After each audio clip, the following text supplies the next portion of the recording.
ओम भगवते कुरुकुरु एही मंत्र को तीन थर पढ़िबा मात्रे ग्यारंटी देउची से महिला 5 मिनिट रे तुम पाखकु आसीबो। जहा चाहिबे ताहा करिबो। केवल आपण को ओम भगवते कुरुकुरु एही मंत्र को तीन थर पढ़िबार अछि। तापर देखिबे चमत्कार। हाँ फ्रेंड्स, जदि आपण केउ झियो बा पड़िशा घर सुंदरी भाउज को देखी ता आड़को आकर्षित हेउछंती, ताकू पटेई ताठारू निजर मन मुताबक काम हासिल करने को चाहूँगी, तेबे आज रातिरे शोइबा पूर्वरु ओम भगवते कुरुकुरु एही मंत्र को तीन थर पढ़िकी देखंतु। ग्यारंटी देउची जेउ झियो बा भाउज पई आपण एही मंत्र को पढ़ीदेबे सीए सेही समय ठारू तुम पाखकु आसीबा पई बाध्य हेबो। जहा चाहिबे ताहा करिबो। एही वशीकरण मंत्र एते शक्तिशाली कि से झियो हेउ बा पड़िशा घर भाउज सेही समय ठारू आपणक आड़को आकर्षित हेबाकु लागिबो। आपणक पाखकु आसीबा पई छटपट हेबो। आपणकु छाड़ी रही परिबनी। नमस्कार फ्रेंड्स, ओडिया फंडा चैनल को आपण मानकु स्वागत। आजिर एही भिडियोटी रे मु आपणकु शिखेइबी एमिति एक महाशक्तिशाली वशीकरण मंत्र। एही वशीकरण मंत्र को आपण केवल 3 थर पढ़िबार अछि। आपण देखिबे जेउ झियो आपणकु भाव देउ नथिला, आपणकु अणदेखा करुथिला, से निजे आसीबो, आपणक सहित कथा हबो, नहेले आपणकु फोन करिबो। जेउ पड़िशा घर भाउजर सुंदरता को देखी आपण ताकू राति दिन भाबुछंती, ता आड़को आकर्षित हेउछंती, ताठारू निजर मन मुताबक काम हासिल करने को चाहूँगी, से भाउज राति दिन फोन करिकी घर को डाकिबो। जहा चाहिबे ताहा करिबो। कोनोसी प्रकार बाधा देब नाही। एही वशीकरण विधि को केउ भी पुओ बा झियो अति सहजरे करि परिबे। निज प्रेम को पाइबा पई, निज प्रेम को हासिल करिबा पई एही वशीकरण विधि को प्रयोग करि परिबे। किंबा केउ भी कुंवारी झियो बा पड़िशा घर भाउज को पटेइबा पई आपण एही वशीकरण मंत्र को प्रयोग करि परिबे। एही मंत्र एते शक्तिशाली कि जी भी एहाकू पढ़ी 100% सफल होईची। वर्ष वर्ष धरी भांगी जाइतिबा पुराणा प्रेम को फेराई आनी पारिची। सासू नणंद दियर भाउज काहाकू भी निज बसरे करी ताठारू निजर मन मुताबक काम हासिल करि पारिची। केवल आपणकू बेसी किछि करिबाकू पड़िबनी। रातिरे शोइबा पूर्वरु ओम भगवते कुरुकुरु एही मंत्र को 3 थर पढ़िबार अछि। तापर देखिबे किपरि से झियो बा महिला आपणक आड़को आकर्षित हेबाकू लागिबो। आपणकर सबु कथा मानिबो। जहा चाहिबे ताहा करिबो। जदि झियो आपणकू धोखा देइची, छाड़ी पळेइची, आपणक नंबर ब्लॉक करि देइची, आपणक सहित कथा हेउनी, अन्य काहा सहित कथा हेउची, अन्य काहाकू भल पाउची, आउ आपण से झियो को फेरी पाइबाकू चाहूँचंती, तेबे आज रातिरे शोइबा पूर्वरु एही मंत्र को 3 थर पढ़िकी देखंतु। से झियो जेते दूर थिले मध्य राति दिन आपणक कथा भाबिबो।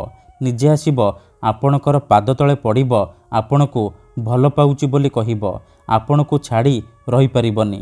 एही वशीकरण को प्रयोग करी हजार हजार लोक माने लाभवान होइचंती। तेणु आपण भी विश्वासर सहित मात्र गोटिए थर करिकी देखंतु।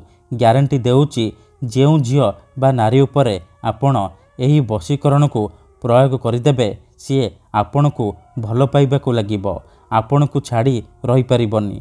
तेबे एही विधि को आपण किपरि करिबे, केमिति करिबे, मु आपणकू शिखेइबी। संपूर्ण प्रयोग विधि मु आपणकू शिखेइबी। जानिबा पई भिडियोटी को मूलरु शेष पर्यंत पूरा ध्यान सहित देखिबे। अधारू छाड़िकी पळेइले आपण किछि भी बुझी परिबेनी। परे आपण कहिबे, गुरुजी आपणकर वशीकरण काम करूनी। देखंतु, जेउपरि आपण भगवान को मानुछंती, भगवान को उपरे विश्वास रखिछंती, निजर सबु दुख कष्ट असुविधा भगवान को जणाउछंती, जदि से दुख कष्ट असुविधार समाधान न ହେଲା, तार माने नुहे कि भगवान नांती। सेहीपरि तंत्र मंत्र जंत्र वशीकरण काम करे, किंतु एहाकू आपणकू सिद्ध करिबाकू पड़िबो। प्रयोग विधि को ठीक भाबरे करिबाकू पड़िबो। मु आपणकू जेमती शिखेइबी, आपणकू ठीक सेहीपरि करिबाकू पड़िबो। तेबे जाई ମୁଁ ଆପଣଙ୍କୁ ଗ୍ୟାରେଣ୍ଟି ଦେଉଛି ଆପଣ ଯାହାକୁ ଚାହିଁବେ ତାକୁ ଅତି ସହଜରେ ପଟେଇ ପାରିବେ। କେଉଁ ବି କୁଆଁରୀ ଝିଅ ବା ପଡ଼ିଶା ଘର ଭାଉଜକୁ ମୁହୂର୍ତ୍ତକ ଭିତରେ ପଟେଇ ପାରିବେ। ମୁହୂର୍ତ୍ତକ ଭିତରେ ଆପଣ ଏହି ବଶୀକରଣ କରିପାରିବେ। ତେଣୁ ମୋର ଆପଣମାନଙ୍କୁ ଅନୁରୋଧ କି ମନରେ କୌଣସି ଖରାପ ଉଦ୍ଦେଶ୍ୟ କିମ୍ବା କୌଣସି ଖରାପ କାମ ପାଇଁ ଆପଣ ଏହି ବଶୀକରଣ ମନ୍ତ୍ରକୁ ପ୍ରୟୋଗ କରିବେନି। ଠିକ୍ ଅଛି, କାହିଁକି ନା ଏହି ମନ୍ତ୍ରର କୌଣସି ପ୍ରକାର କାଟ ନାହିଁ। ମାତ୍ର ଥରେ ଯେଉଁ ଝିଅ ବା ନାରୀ ଉପରେ ଆପଣ ଏହି ମନ୍ତ୍ରକୁ ପଢ଼ିଦେବେ ବା ପାଠ କରିଦେବେ, ସିଏ ଆପଣଙ୍କର ବଶରେ ହେଇଯିବ, ଆପଣଙ୍କର ଗୁଲାମୀ କରିବ, ଯାହା ଚାହିଁବେ ତାହା କରିବ, କୌଣସି ପ୍ରକାର ବାଧା ଦେବ ନାହିଁ। କେବଳ ଆପଣଙ୍କୁ ରାତିରେ ଶୋଇବା ପୂର୍ବରୁ ଓମ୍ ଭଗବତେ କୁରୁକୁରୁ ଏହି ମନ୍ତ୍ରକୁ 3 ଥର ପଢ଼ିବାର ଅଛି। ତାପରେ ଦେଖିବେ ଚମତ୍କାର। ଯେମିତି ଆପଣ ମନ୍ତ୍ରକୁ ପଢ଼ିବେ ସେପଟେ ପ୍ରଭାବ ପଡ଼ିବା ଆରମ୍ଭ ହୋଇଯିବ। ଠିକ୍ ଅଛି, ତେବେ କିପରି ଆପଣ ମନ୍ତ୍ରକୁ ପଢ଼ିବେ ମୁଁ ଆପଣଙ୍କୁ ଶିଖେଇବି। ଜାଣିବା ପାଇଁ ଭିଡ଼ିଓଟିକୁ ପୁରା ଧ୍ୟାନ ସହିତ ଶେଷ ପର୍ଯ୍ୟନ୍ତ ଦେଖନ୍ତୁ। ବିଧିଟି ଜାଣିବା ପୂର୍ବରୁ କିଛି ବିଶେଷ କଥା ଜାଣି ରଖନ୍ତୁ। ବଶୀକରଣ କ'ଣ ପାଇଁ କରାଯାଏ? ଯେତେବେଳେ ଆପଣ କାହାକୁ ନିଜଠାରୁ ଅଧିକ ଭଲ ପାଉଛନ୍ତି, ତା ବିନା ବଞ୍ଚିପାରିବେନି ଭାବୁଛନ୍ତି, ସେତେବେଳେ ଆପଣ ବଶୀକରଣ କରିପାରିବେ। କିମ୍ବା ଯଦି କେଉଁ ଲୋକ ବିନା କାରଣରେ ଆପଣଙ୍କୁ ହଇରାଣ କରୁଛି, ଆପଣଙ୍କ ଘର ପରିବାର ଉପରେ ଖରାପ ନଜର ପକାଉଛି, ଆଉ ଆପଣ ଚାହିଁକି ବି ତା'ର କିଛି କରିପାରୁନାହାନ୍ତି, ସେତେବେଳେ ଆପଣ ବଶୀକରଣ କରିପାରିବେ। କାହିଁକି ନା କେତେଥର ଏମିତି ହେଇଥାଏ କି ଆମର ଶତ୍ରୁ ପଇସାରେ ଆଉ ଶକ୍ତିରେ ଆମଠାରୁ ବଳବାନ ହେଇଥାଏ, ଆଉ ଆମେ ଚାହିଁକି ବି ତା'ର କିଛି କରିପାରୁନାହୁଁ। ଏହିପରି ପରିସ୍ଥିତିରେ ଆପଣ ବଶୀକରଣ କରିପାରିବେ। ନିଜ ପ୍ରେମକୁ ପାଇପାରିବେ, ଶତ୍ରୁକୁ ହାତ ମୁଠାରେ ରଖିପାରିବେ। ଏଥିପାଇଁ ଆଜିର ଏହି ଭିଡ଼ିଓଟିରେ ମୁଁ ଆପଣଙ୍କ ପାଇଁ ଆମର ତନ୍ତ୍ରଶାସ୍ତ୍ରରୁ ଏମିତି ଏକ ପ୍ରଚଣ୍ଡ ମହାଶକ୍ତିଶାଳୀ ବଶୀକରଣ ନେଇ ଆସିଛି। ଯଦି ଆପଣ ଏହାକୁ ଠିକ୍ ଭାବରେ କରିଦେଲେ, ମୁଁ ଆପଣଙ୍କୁ ଯେମିତି ଶିଖେଇବି ଆପଣ ଠିକ୍ ସେହିପରି କରିଦେଲେ, ମୁଁ ଆପଣଙ୍କୁ ଗ୍ୟାରେଣ୍ଟି ଦେଉଛି ଆପଣ ଯାହାକୁ ଚାହିଁବେ ତାକୁ ନିଜ ବଶରେ କରିପାରିବେ।